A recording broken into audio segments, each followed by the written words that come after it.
Uh-oh. We lost Jane. Good morning, everyone. It's Andrew Plank and Jane Johnston with the Victoria Real Estate Show. And we are coming to you live here on Monday, March 20th. I had to look to my side to get the date. Can we hear you, Jane? Okay, so she may be having some trouble here, so we'll just continue on. Jane is, I think, in Winnipeg at the airport and sort of in between things. So she's joining us today. She's a trooper and always part of the show. Okay, I think she's just about here. Your mic is muted, it looks like, Jane. There you are. Hi. Hello. How are you?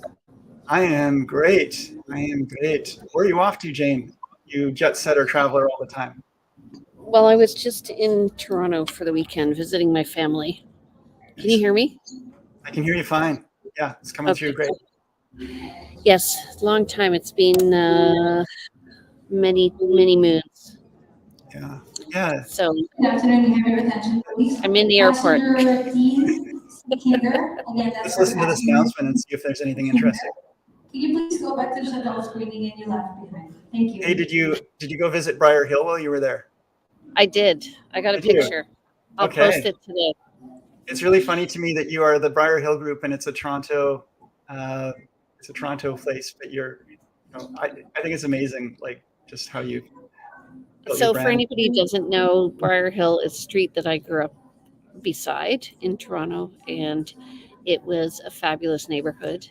And it's kind of place where if you want a cup of tea or you need some sugar, you just go to your neighbor and everybody knows everybody else. And so when I was trying to come up with a team name, I actually had a different name initially, and then that ended up becoming the Briar Hill Group because what was the name of the street you actually grew up on? Courtly Boulevard. Okay, so Courtly Real Estate Group wasn't an option? No, it's too. Actually, what happened was, so I was considering names, and then I was driving through the countryside, no word of a lie, between Cobourg and Peterborough, and I was telling my husband, we drove past this farm, that I love this farm. I was like, oh, I always, every time I drive past that farm, I love it. And then we stopped, and we saw it was Briar Hill Farm. Oh, really? Oh, wow. Okay, and you're like, okay, that's it. And there's a Briar Hill in Calgary. There's Briar Hill all across Toronto. So whatever. Okay. If I was to name a team or a group based on the street I grew up on, it would be the Salish Group. That's a good name. It's actually not bad. Yeah. So that was in Comox. I spent my formative years in Comox. Huh. Yeah. I looked at Race Rocks real estate and stuff, but I wanted something ubiquitous. Okay. Not defining an area. Beyond Victoria. Yeah. Yeah. There you go. So thank you. Somebody gave me the thumbs up. I hope you like my name. Anyway, I think it's been a decade. So, okay, what are we talking about today? Today we're going to actually talk about, everybody's been talking about it, but let's talk about AI and maybe how it relates to real estate and how some people are applying it in their real estate businesses, or how you could, and how it is applied in general. And let's just chat about it. I mean, Gene, you haven't actually had a lot of prep on this. You're using AI, as am I. Haven't done super deep dive in it, but it looks like it is the future. So why don't we do the stats for today, this week? Mm-hmm. Okay, you go ahead. Yeah, so this last week, there were 240 new listings with 157 properties going pending. You can see that ratio between the green line and the purple line is a little bit, there's more purples now, more than half. There's definitely more properties going pending and a lot more activity out there. I was involved in multiple offers again this weekend, so for sure. A lot of stuff going on. 70 price decreases, so still price sensitive out there, and a lot of people having to make adjustments to their price to get those offers. 4 price increases, 3 properties back on market, 102 went transacted with the lawyers, 27 properties expired. That's always a good metric to watch, and 1 property was withdrawn for whatever reason. Any comments on that, Jane? Yeah, like price decreases this past week were 70 compared to 60 the week before, so that just says to me everyone's starting to sharpen their pencils. Yeah, and so if you look to the week before, which is on the right here, again, that ratio between the green and purple line is definitely a wider ratio. And then, of course, the price decreases is going up. So again, people are sharpening their pencils, knowing they're going to be, I think, finding a lot more competition and a lot more new listings coming on as we enter spring. So they've got to be ready to be competitive. Okay. Okay. This is a pre-boarding announcement for any passengers flying with extra time assistance on the jetway. Okay, so can you do this announcement like a airport announcer? Okay, we are at for the week of Monday, March 20th, we're at 319 sales as compared to 833 for the month of March in 2022. So I highly doubt we're going to reach last year's records, and it was the peak of the market last year, so that's okay. New listings is 648. That's compared to 1,217 last year at this time for the whole month. And we're at a total of more listings, actually 1,913 compared to 1,063. So yeah, pretty good. And you said something interesting there, Jen, and that is that okay, and that is that we are now looking, when we look into the past, that last year's stats, we're looking at pretty much where we were at the peak, and on maybe starting to be on the way down. That sort of downward pressure we were experiencing over the summertime and fall of last year. And if all things sound like we're more back to a balancing place, maybe even some bolstering of pricing. But that's where we're at. Jean just had to take a phone call. So business never stops while we're on the Victoria Real Estate Show. Sorry, we have a new listing coming up, and I don't know why they're calling me. They need to call. Okay. Anyway, okay. All good. All right. So I think we talked about that, and let's move on to talking about ChatGPT. So, and AI in general, but I think more specifically, we're going to talk today ChatGPT. So so there's two types of programs. There's ChatGPT and there's Jasper AI. And Jasper AI, I think, actually is more geared towards real estate. So let's back that up a bit. And I did a little research, and I'm not by no means an expert on this, but OpenAI was a tool founded in like 2015, I think. Elon Musk was one of the founders. But OpenAI actually has a lot of AI tools that they run. And there's a lot of tools running off the background there. Jasper may be one of them, because there are companies they're piggybacking on this technology. So I've been using AI since 2015, and mainly to analyze the type of marketing that I've been doing, and just to ensure that I'm reaching the right type of people. So I've done targeted marketing towards a certain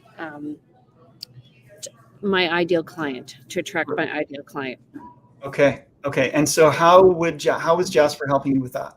What was your? I wasn't using it. I was using a program called Bank Code, which I still use. Right. And it analyzes emails, text messages, websites, and everything. People have used it to write books.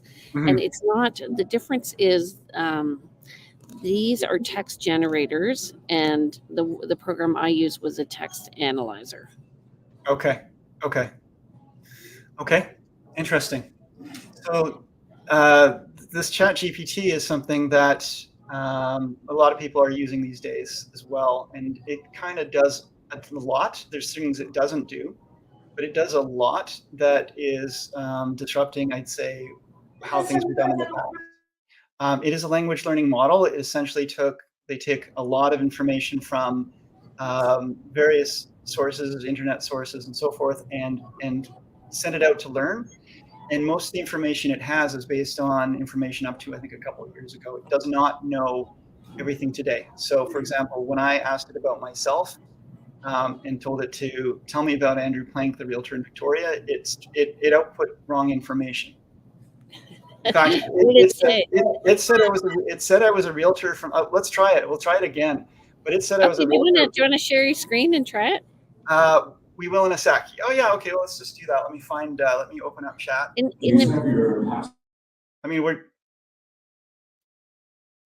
we're going to dive right in here. So just go into share screen, just a minute here. Okay, Jane, can you see my screen? No, I cannot. You have to go present. Yeah, there it is. Got it. Okay. First class. Weird because it's showing a new chat without my. Anyway, I was hoping to show some stuff that's happened in the past with this, but hopefully that will work again because I do have some saved chats that I was going to show examples of. But let's type in. Tell me about Andrew Plank, the realtor in Victoria. And hit send. Let's see what it comes up with. So what's interesting is I went to Canva. Oh, this is really weird. It's not. Go ahead, Jane. Canva also has an interesting program where you can go in and you can say like top 10 posts of why to buy real estate today, and then it'll generate it, and so you'll end up with 10 posts that you can use for social media. And then Chat GPT, you can do something similar as well. The other thing you can do with these is for that I've used in Jasper. Move on to me. Huh. Okay, we're going to stop that. Go ahead, Jane. I was using Jasper AI, and I was, oh my God, these people talk way too much. It's not like they're important announcements, Jane. I did one with like to describe our team and describe somebody coming on, Kayla Sousa, as a new realtor. So I put in, and it gives you, you're supposed to put in like 6 keywords, and then it generates a paragraph, which was, it was good. And I was like, it was lazy writing, I would say. Mm-hmm. Okay, show me your examples. You know what? Chat, sometimes it does this. It's supposed to remember your chats and your past conversations. And for some reason now it's not even letting me. So I'm going to try and log in again. But in the meantime, let's bring up the slideshow again. And it was all working beforehand. I did actually do a run through. First class and comfort. Not like I'm, yeah. Sent. Okay. You want to bring up the screen there? Let's move on. No. Live on your channel. No. Okay. Well, let's just keep going on with this. I will try again at the end of this, but the Chat GPT is not. It's the AI is not being very I. Hey, Meredith. Meredith says hello from Central Texas, USA. That's great. So OpenAI, which is the company that is spearheading ChatGPT, says their mission is to ensure artificial general intelligence, by which we mean highly autonomous systems that outperform humans at mostly economical, valuable work, benefits all humanity. So that's their charter. Sort of an interesting piece and very sci-fi, right? I think the point is that you could be very manipulative in the use of artificial intelligence, and they're trying to make it as useful for people. Yeah. It's I think television was created the same way, and now it's Okay, so go ahead. Things you've learned. Things I've learned is, if you put garbage into it, you will get garbage out. That's just basic programming. You really need to be careful what you ask it and how you ask it, because if you ask it the wrong question, it will give you the wrong answer, and you have to be really, really clear in the questions you ask. It is trainable, so it will learn. You can run through different chats, and each chat will have its own conversational flow, and you can actually have it begin to learn and give you feedback based on what you've told it. So be careful about leading the witness. Fact check is still required. As I said, when I had it tell me about myself, it told me I was a realtor with RE/MAX, which I've never been. And even though it is based on older data, it's that old data would never have said that I was a realtor with RE/MAX. This is a really interesting tool. Go in, use your imagination, play with it. There's all kinds of things people are doing with it these days that that are outside the box thinking, but it is based on the dated data. So, Jean, do you want to read Meredith's latest text? Oh, okay, interesting. This is a good platform, but has too many security issues. Charles Schwab and other U.S. financial companies have banned it until they fix the underlying security issues. But that being said, for small businesses, they will not experience the same issues and should be able to use it without issue.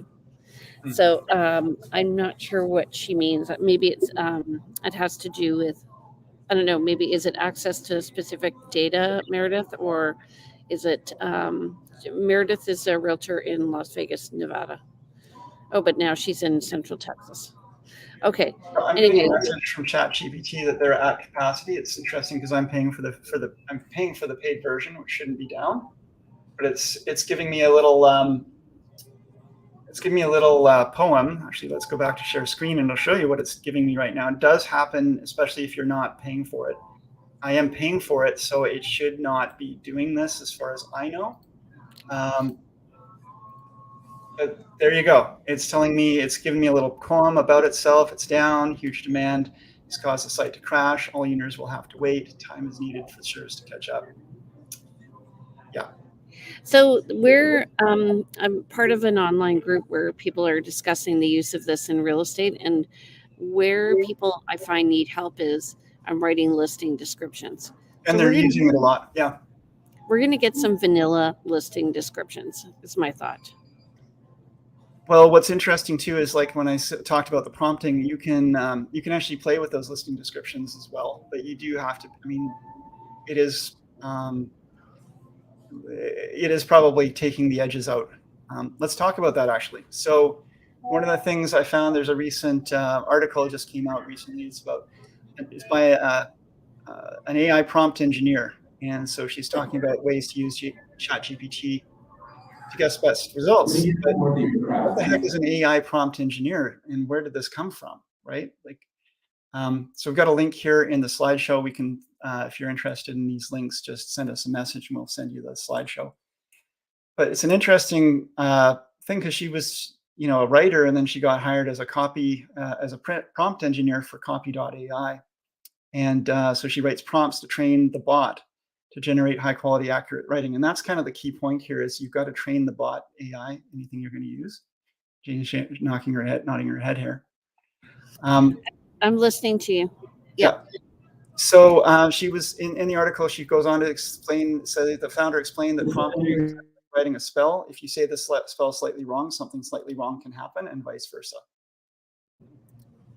And I have a long talker here in the in the Winnipeg airport. Okay.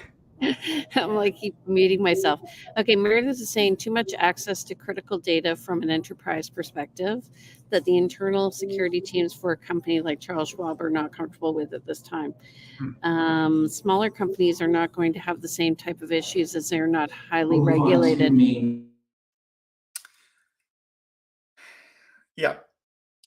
They're not highly regulated like a financial company. Okay. So if you're going to use an AI like this, Anna suggests using a thesaurus. So don't give up on a concept just because your first prompt didn't get the results you wanted. Often finding the right word or phrasing can unlock what you're doing.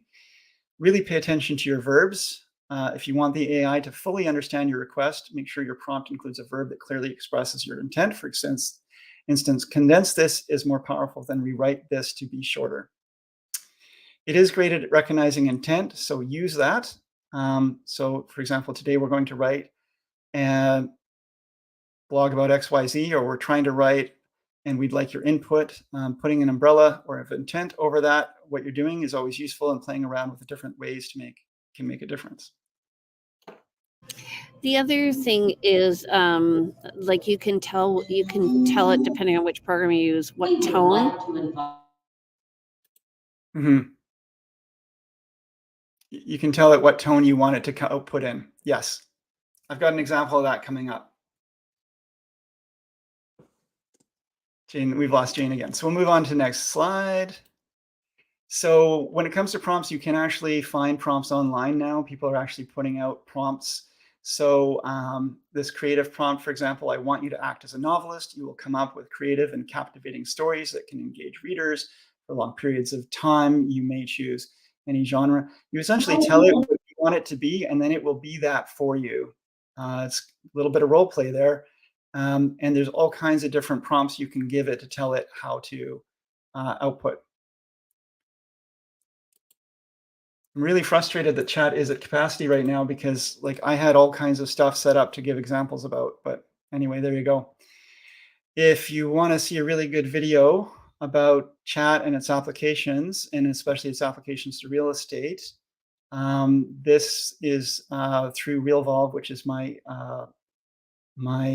CRM program, and they have ChatGPT integrated into their CRM emails. And they had a guest on that talked a lot about chat and ChatGPT and how he's using it and how to do prompting. And it was quite interesting. But one of the things that is also interesting, and one of the things he was saying, is that right now, as far as we know, Google is not, they're not too concerned about AI generated content, but Google has always wanted original content. And so if you're using an AI and you're making stuff for your website and you're broadcasting it online as your blog, if it comes across as AI generated, there's a possibility in the future that it will not be picked up as much. Yeah, and there are going to be people who are going to be putting in the same types of questions, and that will be generating the same content. Yeah. And there are AI content detectors out there, and that's like, it's interesting, the technology that has spanned from technology. And you can actually do some research into this, and then you can actually tell ChatGPT to game the system a little bit so that it rewrites things so it's a little bit more human. You can't tell it to write more human, but you can tell it to add certain elements to its writing that will make it appear more human and get past these current AI content detectors. Yeah, you could ask it to be sarcastic and all of that stuff. Yes, it is really fun. Again, sassy. Not getting in. All right, so here's an example of one of my little emails that goes out to my clients, and within this, so this is when somebody's asking for some resources. Maybe they've just completed a transaction with me, so they'll get this email, and I asked OpenAI, because within the editor box here up at the top, there's a OpenAI option. And so you can click on that, and we'll open up a window giving you access to tell it, what you want it to do. So I asked it to rewrite this in a Scottish accent. And this is what it output. It took this and gave me this. Okay, so read it. I'd like you to read it. Okay. Dear Lassie, we all need a helping hand at times. As your realtor, I'm just one of many service professionals available to help you through the buying process. Most commonly, the others will include a lawyer, building inspector, and mortgage broker. Others often come into the picture, as well as may include handymen, moving companies, cleaners, and more. Anyway. I wish I could make this bigger. Maybe I can. Hold on. Let me see. Okay. Having been in the business since 2006 and have built relationships with some of the best service providers in the business, please visit my business directory for a list of useful resources. This doesn't preclude you from using your own people, of course. If you have a great relationship with your bank or an inspector, please feel free to use them. Otherwise, I encourage you to check out my team. If you can a winning service provider not on this list. I'd love to hear about them from my other clients. Oh, Jane, you just rocked that. Amazing. Well done. Oh, I really wish I could share this. So you know what? I had asked ChatGPT to write a song about Victoria, and it output a song complete with cherry blossoms, Victoria in spring, and it Aw. output a song complete with cherry blossoms. I asked it to write code for a bouncing ball. I said, write code for a bouncing ball, and it output a script in Python for bouncing ball. I recently used it. I was going to do some marketing to some addresses. I went on to AutoProp, which is a program that we have as realtors access to, and I was able to get addresses for condo building that I wanted to send mail out to. What do you mean? Say that again. How'd you do that? I'll show you later. But so that I did that. Wow. And I asked it for that. So I output that as a comma separated value file, essentially an Excel spreadsheet file. But the program that I was going to plug it into to send the mail out to these people needed a different format, because what it had done with the output was included the full address line with street number, street name, city, postal code, everything. And I needed it separated for the program I was putting it into, so that street name and number were separated from the city, we were separated from the postal code, etc. So I copied out the spreadsheet screen, pasted it into ChatGPT, and said, output this in comma separated values, splitting up the street address from the postal code from the city. And it took some time, but it output all that. I then copied it, saved it as a text file, changed that to save it as a CSV. I know it's a little complicated, but anyway, the point is I got it to work, and it saved me a lot of work in having to manually do that. You were able to get people's addresses, like home addresses, and who is living where? No, not who's living there. I just, in a condo building, it has a number of addresses, and like on the first floor, it might be units 101 to 108, but you don't know that unless you find that there's those addresses. So I don't get the occupancy, but I do get the addresses for the building. So if there's 5 floors and 4 units, 10 units on each floor, whatever it is, are they numbered by 1021 or 121 or whatever? It just outputs it properly. Could you get the east-facing condos of a building at a specific address? We just did that. Tell me how you did that. Except for the first floor. Now we're off topic. Tell me how you did that. No, we did it. We did it. By hand. By hand. Yeah. Yeah. So that's a matter of looking at the strata plan and combining it all up. To me, it's just like so you're talking about the future here. To me, it's just like what's going to happen. It's verbal, and it's basically verbal instructions of if you want to find out the information, you could ask anything. Yeah. So once again, it's ChatGPT. We can't get in to show you those examples, but go in. I encourage you to go in and play when you can, and the paid version is actually worth it, except I'm just wondering.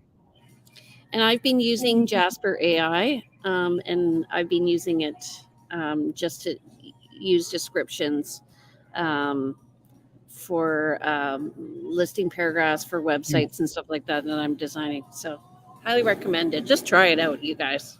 Yeah, exactly. Go out there, have fun, play with it. Yeah, and then talking about the future of it, we don't know what this is going to be like, but it is. It's all going to be based on how we use it, I think. And this goes back to garbage in, garbage out, and how is it used and what is the future use. But I'm really curious about what's going to happen in the next 5 to 10 years as more and more people start to lean on this technology and find issues with it, but also find really unthought of, unimagined uses that maybe really change how we interact with stuff. What are the costs for this? Oh, it's like $20 a month. Yeah. To get the full version, which gives you access to the higher, like the ChatGPT 4 engine. And it should have less downtime or no downtime, but that's why I'm a little confused as to what's happening here. It also remembers your chats. So I've got a list of chats in my left-hand side that show up, and so that I can pull those chats back up. And then, of course, if you've been prompting it to try to teach it to be a certain way, you can pull that chat back up and keep that prompting. So it's just good reference. I asked it for, well, so the color of this slide is, I asked it for, I said, give me a color in hex code that you believe represents Victoria. And it said, Victoria is a coastal city. Went on, I don't remember its exact rationale. And then it said, here's a hex code that I think represents it, that sort of represents the ocean and water and so forth. And so the color background of these slides was recommended by ChatGPT. Yeah. Interesting. And it as a suggestion that of a representation of something like, of a color that could represent Victoria. Huh. Yeah. Okay. So, Andrew, how do people reach you? Don't call me today. I'm not in the mood. You can reach me at 250-360-6106. Email info@andrewplank.com. Find me on Instagram under plankandrew. Yeah, and if you want more information, you can email Andrew, right? You can, yeah. Email me at info@andrewplank.com or check out the website. He'll be running a course on how to run ChatGPT next month. If I can get ChatGPT running again. Okay, and if you want to reach me, my name is Jane Johnston with the Briar Hill Group at Remax Camosun. My number is 250-744-0775. My email is briarhillgroup@gmail.com, and my website's briarhillgroup.com. And you can also find these videos and more at victoriarealestateshow.com. And I'm also on Instagram at Realty Teacher. And again, if you want a copy of this, of these links that we had in the slideshow, please just send us a message and we'll get you those links. Yeah, and if you want any input on what's happening in the show in the future, just send one of us a message. If you enjoyed the show, give us a thumbs up. We want to hear. And don't forget to subscribe. We are on every Monday morning at 10 a.m. Yeah. And again, you know, if you know of somebody who we think you might make a great guest, if you think you might make a great guest, if you have suggestions for future topics, please reach out. We'd love to hear from you. Awesome. Okay. Thank you for having me on today. Thanks for showing up. That's awesome. I'm so glad. I thought I was doing this on my own, and but ChatGPT was not cooperating with me. So I'm glad I had a real live person on the other end. And you know what? You cannot replace a real live person yet. Not yet. Not yet. All right. Have a great day, everybody. Bye, Jane. Thanks, everyone. Bye. Bye.